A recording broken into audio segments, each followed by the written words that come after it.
Gaza and the ISF.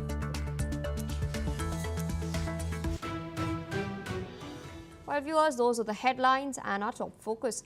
Explosions were reportedly heard near army-controlled Khartoum on the 7th of November. Witnesses stated that blasts occurred near the Wadi Sayidna military base and a power station, with drone activity reported over Khartoum and Atbara, around 300 kilometers north. Anti-aircraft defenses engaged the drones, causing fires in some areas, although no casualties have been reported immediately. The RSF, which captured El Fasher in western Darfur less than 2 weeks ago, appears to be shifting focus eastwards towards Khartoum and South Kordofan. The Sudan Doctors Union also reported that the RSF shelled a hospital in Dilling in South Kordofan. Both the army and the RSF have not yet commented on the attacks that have taken place. With us on the broadcast is Ambassador Mahesh Sachdev, former Indian High Commissioner to Nigeria, joining us from New Delhi. Thank you so much for taking our time and speaking to us on NewsX World. We've been discussing what's taking place in Sudan for quite a while now. Reports are also coming in that the RSF has agreed to a humanitarian truce proposed by a US-led mediator group. At the same time, we're also seeing these strikes taking place in Khartoum and in areas in South Kordofan as well. These are oil-rich areas.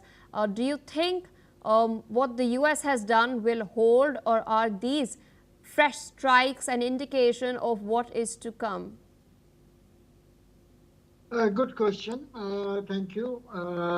But going by the past, it's difficult to be optimistic. There's not much love lost between the two antagonists. RSF and SAF, Sudanese Armed Forces, have been at each other's throat since April 2013.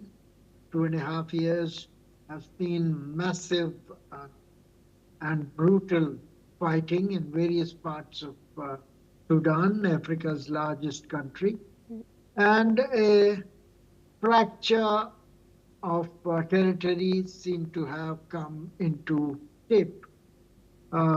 West and south of Sudan are largely in the hand of RSF, and rest of the country, nearly 2/3 of original Sudan, as it existed before 2023, is with SAF.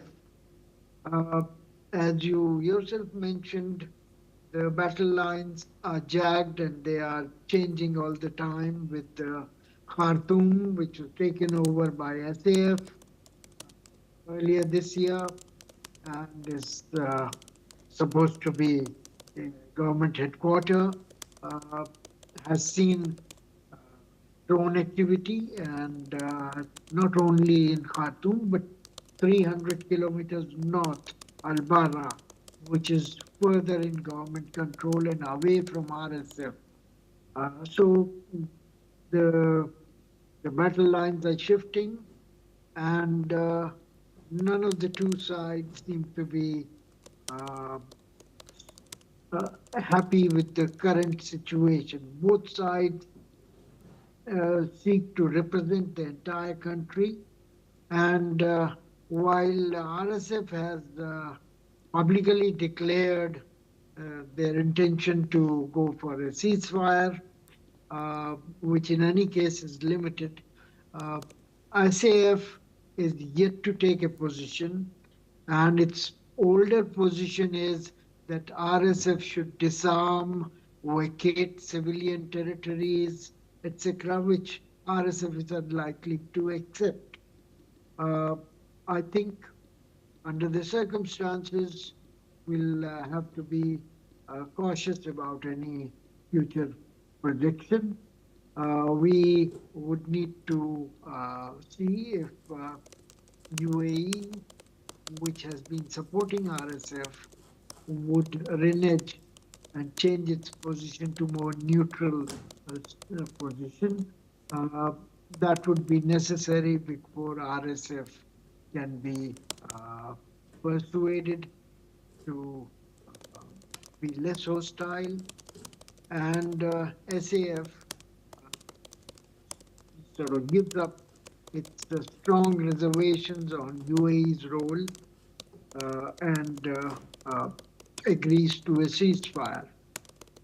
If that happens, Africa's bloodiest conflict and the world's most serious humanitarian situation would have come to at least a pause, if not end. Thank you. Indeed, sir. Requesting you to stay on with us. Of course, we're getting news regarding the truce itself at the moment. We're now learning that Sudan's paramilitary rapid support forces, which have been at war with the Sudanese army for more than 2 years, have announced that they've agreed to a proposal for a humanitarian truce put forward by mediators from the United States. This announcement follows the paramilitary's capture of the major city of El Fasher, dislodging the army from its last stronghold in the vast western Darfur region. The military-aligned government did not immediately comment on the RSF's announcement. The government had indicated earlier that this week that it could press on with the war following an internal meeting on a ceasefire proposal. Listen in to what spokesperson of the RSF, Al-Fateh Qureshi, had to say. تؤكد قوات الدعم السريع موافقتها على الدخول في الهدنة الإنسانية المطروحة من قبل دول الرباعية الولايات المتحدة الأمريكية، الإمارات العربية المتحدة، المملكة العربية السعودية وجمهورية مصر العربية، وذلك لضمان معالجة الآثار الإنسانية الكارثية الناجمة عن الحرب وتعزيز حماية المدنيين من خلال استكمال بنود الاتفاق على الهدنة الإنسانية لإدخال المساعدات الإنسانية. Still with us on the broadcast is Ambassador Mahesh Sachdev. Interesting development, we've just discussed this. I also wanted to ask you, there's been a lot of talk about foreign interference, foreign backing of the RSF, which has come to light, especially from the United Arab Emirates, that has its own interests with regards to the vast swathes of agricultural land that it holds in Sudan. It wants to keep its hold on that intact. There are, of course, concerns regarding the oil reserves that are present in Sudan as well, and who has control over that too. Speaking of international actors in this particular conflict, has this destabilized what's been taking place even further? It has. It has not helped contain the situation. Both sides are largely dependent on foreign support, while UAE has been surreptitiously supporting the RSF through Chad and Libya and other mediatory devices or stations. Sudan armed forces have received help from Egypt and some other Arab countries, such as Qatar, and this has exacerbated the fighting because it has given additional firepower to and sustenance to the two sides. I should also add here that RSF's statement in Arabic, which a language that I know, was hyperbolic. It talked about all sort of humanitarian issues, but fact remains that after Al-Fashir's capture and various reports of RSF cadres having engaged in brutal massacres and genocide there, RSF was under pressure of being regarded as a criminal or terrorist group. United States has resisted this so far, but by agreeing to ceasefire, it has tried also to sort of deflect that criticism and show its more humane and law-abiding face.